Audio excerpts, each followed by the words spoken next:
Hello, I'm David Chaston with 90 at 9, brought to you by interest.co.nz.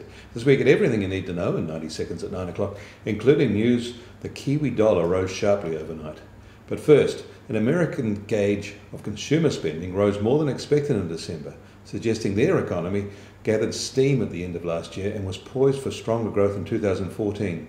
This was despite the snowed-in conditions, which essentially killed off the new car sales in December. Business inventories also rose a small amount.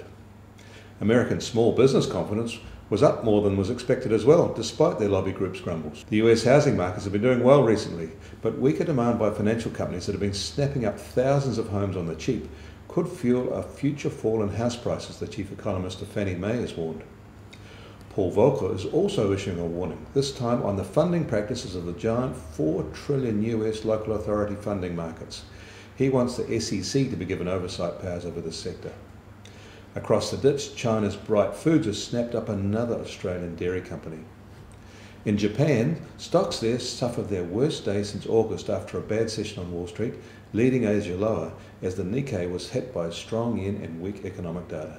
The same forces saw the Australian share market shed $26 billion in a day in its worst trading since September. By comparison, the local NZD adjustment was minor.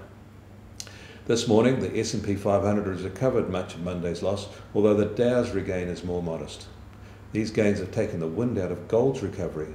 After hitting $1,255 an ounce, precious metal is now down to $1,245 an ounce.